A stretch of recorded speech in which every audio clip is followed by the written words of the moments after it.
ngomong-ngomong, tujuan pernikahan Katolik apa ya? Itu tadi udah dibahas ya. Tujuan itu adalah Pertama kebahagiaan sama pasangan, kesejahteraan. Ya. pasangannya. Lalu Apalagi tadi? terbuka untuk keturunan. Itu yang penting. Ya. Terus satu lagi? Satu lagi Oh, Frat? apa ya? Terbuka keturunan lalu mendidik juga. Iya. Mendidik menjauh anak-anak. didiknya. Secara Katolik. secara Ya. Katolik. Dan itu harus urut, tidak boleh dibalik-balik. Karena kalau dibalik-balik berbahaya.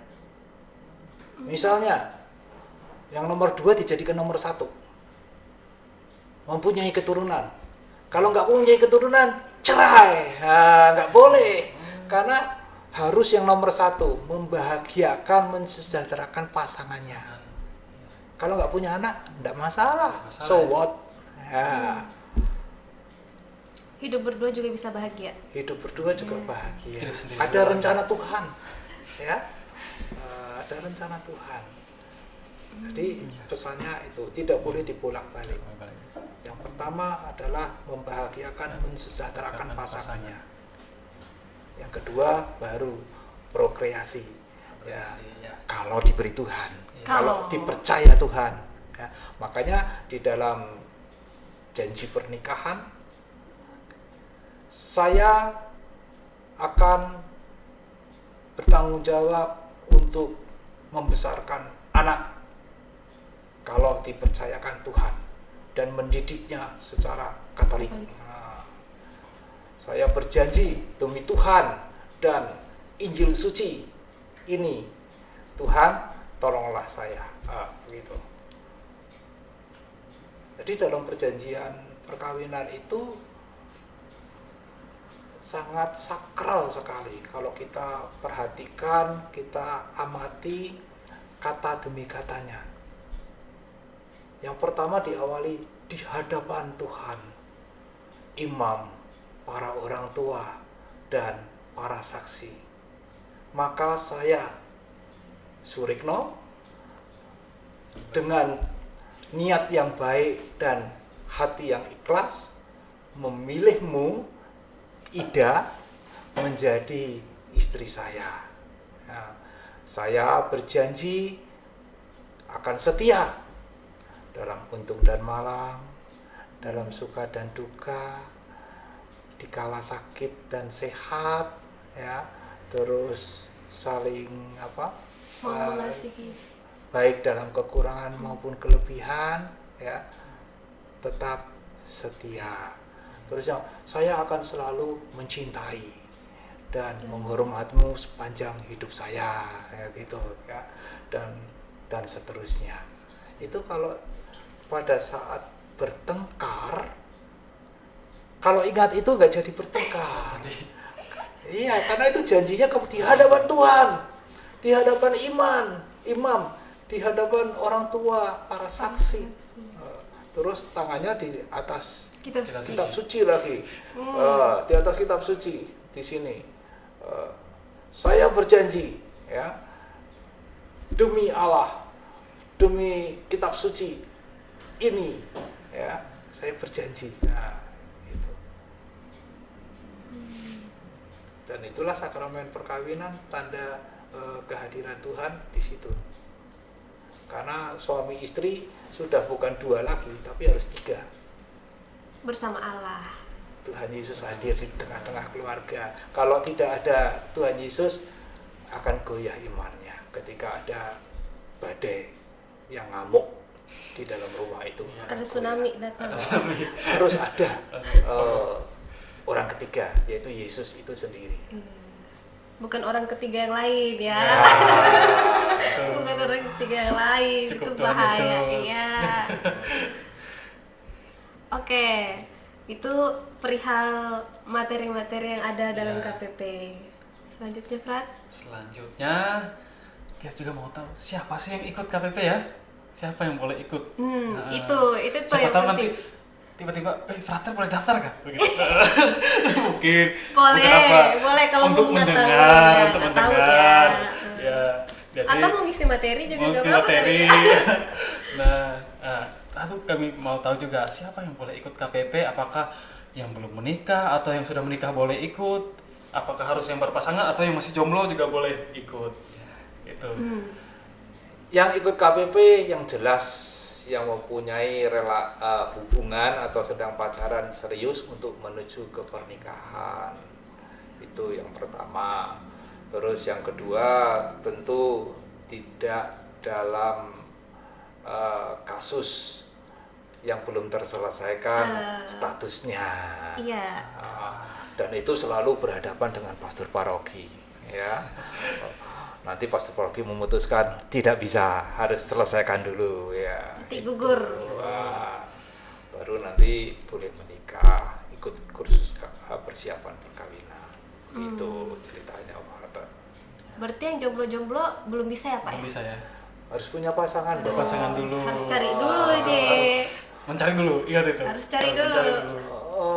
Karena kalau terlalu lama sudah punya sertifikat, kemudian 5 tahun kemudian mau menikah, nggak berlaku loh itu. Karena sudah lupa pelajarannya. Berlaku sementara. Iya, pelajarannya sudah lupa. Berarti nggak boleh, Frat. Berarti harus ada pasangannya dulu. Cari pasangan dulu, baru boleh ikut. Ya. Terus punya niat serius, ada rencana menuju pernikahan, baru boleh daftar KPP. Betul. Dan di kesempatan ini saya juga akan menasehati pada saat sedang mencari-cari pasangan, carilah yang seiman. Itu yang nomor satu itu. Karena kalau nggak seiman itu nanti akan repot loh. Bener. Banyak contoh, ya. Jadi seumpama tadi kerbau membajak sawah, kan ada 2 kerbaunya, kemudian dikasih kuk di tengahnya, ya. Kalau kerbaunya yang satu kecil, yang satu besar, kemudian pada saat membajak sawah untuk menggemburkan tanah, saling tarik. Yang kecil merasa sakit karena ditarik oleh yang besar, yang besar merasa sakit karena dibebani yang kecil. Jadi dua-duanya sakit. Demikian juga suami istri yang beda agama, dua-duanya akan sakit. Maka lebih baik diputuskan dari sejak perkenalan. Oh, saya mengenal Paulus, baik. Oh, saya mengenal si A si B yang tidak seiman dengan saya, tahan dulu. Nah, begitu.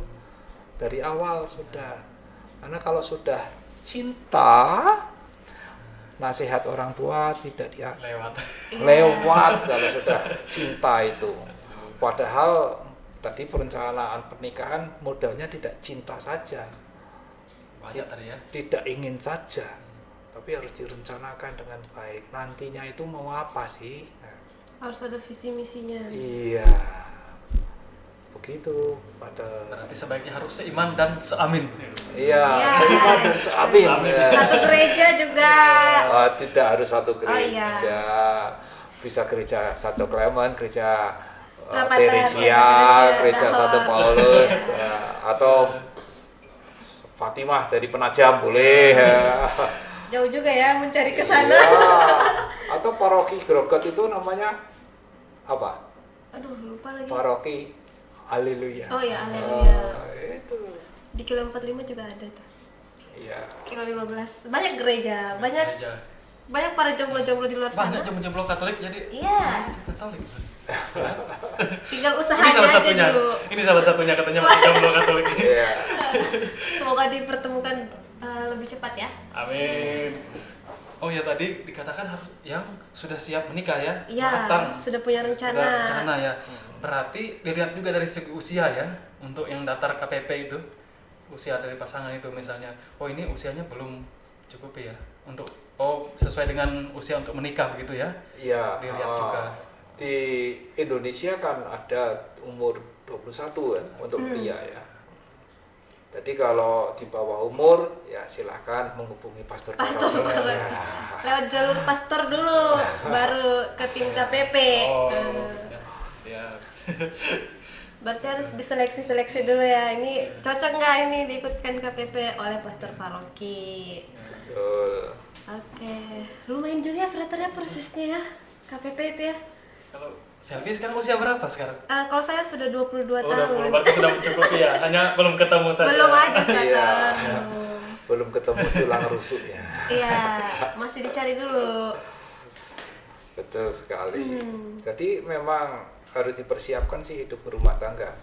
Karena rumah tangga itu adalah gereja kecil di mana di dalamnya itu harus ada cinta kasih, mesra satu dengan yang lain, harus bisa saling menghormati, saling mengerti, peduli satu dengan yang lain. Aku suka sekali ketika Paus Fransiskus itu ngomong, rumah tangga itu dihuni oleh ayah, ibu, dan anak-anak. Ayah tidak sempurna, ibu tidak sempurna, anak tidak sempurna. Kalau rumah tangga dihuni oleh orang-orang yang tidak sempurna, tentu akan banyak terjadi konflik. Iya. Saling menyalahkan, tidak mengerti satu dengan yang lain, menganggap dirinya lebih baik daripada yang lain. Ya. Jadi kalau di dalam rumah tangga isinya untuk saling menyalahkan, tidak peduli satu dengan yang lain, maka Paus Fransiskus mengatakan rumah tangga itu bagaikan panggung konflik katanya. Bukan panggung sandiwara Ahmad Albar ya, tapi panggung konflik. Nah, di situ dikatakan agar rumah tangga itu ada kehidupan, ada kesungguhan, ada sukacita, kebahagiaan, maka seisi rumah tangga itu harus bisa saling mengampuni, saling mengerti kelemahan dan kelebihan satu dengan yang lain. Itu pesan dari Paus Fransiskus. Oke. Berarti punya pasangan, punya perencanaan, tapi setelah menikah juga punya tanggung jawab dalam keluarga itu. Betul. Wah. Karena rumah tangga sebagai sekolah berdoa pertama buat anaknya. Bukan urus kami loh ya. Ya. Kan guru agama juga. Ya, diharapkan anak mendengar pertama kali firman Tuhan dari orang tuanya. Dan bagaimana orang tuanya mencontohkan saling mengasihi sesama. Itu harus diperlihatkan kepada anaknya, supaya anaknya pun juga nantinya bisa mengasihi sesama. Sehingga di dalam rumah tangga ini, ketika baik-baik saja, memberikan pengaruh kepada masyarakat di sekitarnya menjadi baik. Tentu gereja tugasnya, khususnya pastor paroki, lebih ringan karena umatnya baik-baik saja. Iya. Nah, kalau umatnya sering bertengkar, sering kesana kesini, perkawinannya bermasalah terus, pastornya pusing. Riwah jadinya, repot nih. Iya. Ngurusin satu keluarga, terus ada lagi keluarga berikutnya, aduh. Iya. Bisa nggak tidur siang pasarnya. Iya. Jadi macet jadwal tidur siangnya. Iya, dan banyak masalah, khususnya di beberapa paroki, masalah keluarga yang pertama adalah ternyata komitmen tidak berjalan seperti yang diharapkan satu dengan yang lain. Komitmen, kemudian yang kedua komunikasi. Yang ketiga Ekonomi. ekonomi. Aduh. Rupanya ekonomi juga masalah ya. Iya. Apa-apa uang, memang uang bukan penting ya, tapi Iya. penting kalau punya uang. Karena kebutuhan apa-apa dibeli pakai uang. Iya. Tapi bukan satu-satunya Iya. kebahagiaan itu dari uang, karena uang tidak bisa membeli kebahagiaan ya. Iya. Kebahagiaan harus diciptakan Yes. dalam keluarga, kalau berkeluarga ya. Oke. Wah, itu menarik banget ya Frater ya. Sangat menarik sekali. Baru awalan KPP aja nih. Belum nanti kalau masuk Masuk lagi ke perkawinannya. Aduh. Di dalam perkawinan itu memang yang pertama antara suami dan istri harus tadi katakan berani melepaskan ego masing-masing. Karena sudah menjadi satu daging, sudah kita, ya, sudah kita. Jadi harus berani melepaskan ego masing-masing.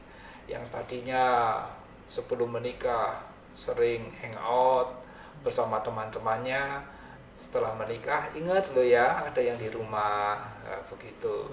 Boleh hangout tapi ada batasnya. Ada batasnya. Ya, healing boleh, jangan Iya, hilang. iya. Nah, Itu yang bener itu. tuh. Ah. tuh. Itu Karena sudah lagi. punya tanggung jawab. Iya. Jadi bukan berarti menikah itu tidak bebas. Justru menikah itu merdeka, ya. Bener kan? Menikah itu merdeka. Ya. Kan ada temennya buat healing. Iya. Iya. Jangan sendirian aja pergi healing ya, berdua. Atau kalau sama anak, ya sama anak bertiga, berempat. Healing hilang lagi. Hilang sama orang ketiga. Aduh, bahaya. Oke. Makanya katekese persiapan perkawinan ini fokusnya pada katekese iman, bagaimana membangun iman calon mempelai, karena akan menjadi soko rumah tangga suami istri itu. Ya, kalau soko rumah tangga itu kuat, maka apapun badai yang menerpa rumah tangga itu akan menjadi kuat. Itu yang pertama. Kemudian yang kedua, perlunya KPP adalah yaitu membekali mereka berbagai pengalaman dari pembicara,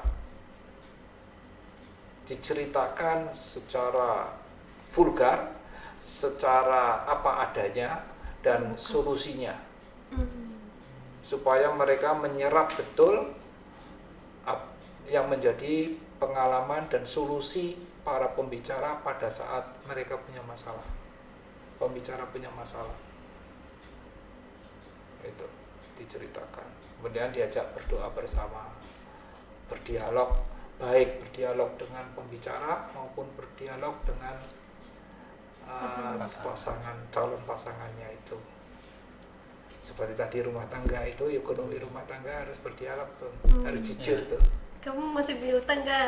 Nah, gitu. Gaji kamu berapa? Iya, karena itu menentukan gaya hidup ya, menentukan gaya hidup.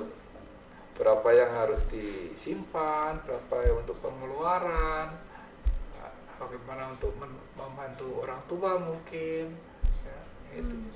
Ternyata semua rencana yang indah itu, banyak tagihan, debt collector datang terus, tagih-tagih terus. Nggak bisa tidur, nyenyak itu. Nanti rencana pernikahannya bisa gagal deh karena harus terus utang sana sini. Belum kalau berpikir harus punya rumah dulu. Waduh. Nah, Paling enggak tanah dulu lah. Kalau ada tanah bisa bangun rumah, tapi harus ada uang juga. jangan banyak hutang tapi uangnya sedikit gitu. Itu ya yang biasanya kami juga mengundang beberapa praktisi ekonomi, pengusaha untuk ikut sharing ya, bagaimana mereka bisa sukses. Nah, semoga calon mempelai ini dengan membangun hidup baru bisa mengikuti suksesnya bintang tamu ya, yang saya undang itu bagaimana bisa sukses ya, secara ekonomi tentunya. Oke.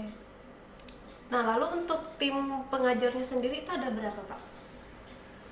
Tim pengajarnya idealnya setiap materi satu pengajar. Satu pengajar. Uh-uh. Berarti nggak harus berpasang-pasangan ya pengajarnya? Harus berpasangan harus dan tidak harus berpasangan. Nggak apa-apa. Kirain karena ini Nggak ada aturan khusus ya. ya, maksudnya bicara soal perkawinan ya, mereka harus pengajarnya harus Iya. ada pasangannya kan.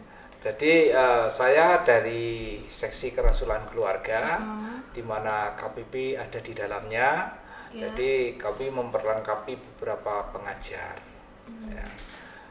Seandainya misalnya di sesi 4 ya, istrinya sedang ke Jakarta, yang tinggal di Balikpapan suaminya. Ya sudah, suaminya yang mengajar. Tapi diusahakan dua-duanya ada. Jadi jauh hari jadwal itu sudah kami beritahu, tanggal sekian kamu bisa ndak? Oh bisa. Nanti jalan. Iya, bulan depan sudah ada KPP ya Pak ya? Bukan, 2 hari lagi. Oh 2 hari lagi, iya 2 hari Tanggal lagi. 2 sampai 4 Desember. Oh iya, ini sudah akhir 3 hari. November ya. Ah, Benar. 2 hari lagi, jadi kami siap. Ya. Aduh, saya juga jadi mikir-mikir nih Prat. Persiapan supaya ikut juga ya. Iya, cari dulu lah pasangannya. Pas saya mikir-mikir, ternyata tidak semudah itu yang mau mempersiapkan pernikahan atau perkawinan. Waduh, apalagi dalam Katolik. Ya. Jadi memang harus dipersiapkan secara matang ya. Ya. Betul, Frater. Jadi KPP itu harusnya menjadi bekal yang sangat penting bagi calon mempelai. Baik dalam pengajaran iman maupun dalam sharing-sharing dari pembicara. Iya. Itu sangat penting untuk bekal hidup. Yang tadi dicontohkan, KPP cuma 3 hari loh. Iya. Sedangkan yang lain lebih dari Banyak. 3 hari. Ya, makanya bagaimana para pengajar dan pastor memberikan instruksi untuk bisa sharing sebanyak-banyaknya. Ya, sharing sebanyak-banyaknya karena itu sangat menarik bagi peserta calon mempelai ini. Menarik kalau mendengar cerita pribadi orang.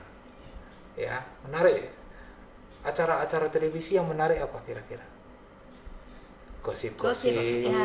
yang Ceritain semacam orang. ceritaan orang ya. Iya. Nah, demikian juga para peserta juga tertarik kepada cerita para pembicara. Ya, itu bagaimana ketika mau menikah ternyata calon istri ini kanker payudara, harus dioperasi, harus diangkat. Apakah jadi menikah atau enggak? Nah, Ada lagi yang harus kandungannya harus diambil karena kanker. Kerahin. Apakah jadi menikah? harusnya jadi sih. Tergantung. Dan itu cerita betul sehingga para peserta, oh ternyata cinta kasih suami istri itu luar biasa. Kalau memang Tuhan ada diimani, ada dalam diri keluarga itu jalan dan punya anak juga akhirnya. Mujizat ada ya. Mujizat ada, punya anak, dan itu sangat luar biasa. Oke, itu dia sharing atau obrolan tentang KPP. Oke, Pastor Rukno terima kasih. Dan biasanya nih sebelum kita nutup itu ada quotes atau pesan singkat untuk penonton yang ada di rumah. Pesannya adalah cinta itu berkat Tuhan yang luar biasa. Cinta dari Tuhan, cinta yang mengalir kepada semua orang, kepada Sylvie, kepada Frater, dan kepada anak-anak muda yang akan menikah. Semoga anak-anak muda yang belum mendapatkan pasangan hidupnya dapat mendapatkan pasangan hidup sesuai dengan kehendak Tuhan. Amin. Karena perkawinan, hidup berumah tangga yang mendesain adalah Tuhan itu sendiri. Dibangun melalui perjanjian perkawinan. Ya. Itu. Jadi semoga mendapat pasangan hidup teman-teman OMK yang mendengarkannya. Iya, semoga banyak nih teman-teman OMK yang menyaksikan juga ya. Oke, Pak Sirokna, terima kasih untuk kehadirannya. Sama-sama. Sudah mau meluangkan waktu juga bersama kami. Frater, terima kasih juga ya sudah menemani saya Ya, jadi host terima kasih. hari ini. Ya, itu dia teman-teman semua para penonton yang menyaksikan. Sampai jumpa dan selamat bertemu kembali di podcast selanjutnya. Terima kasih.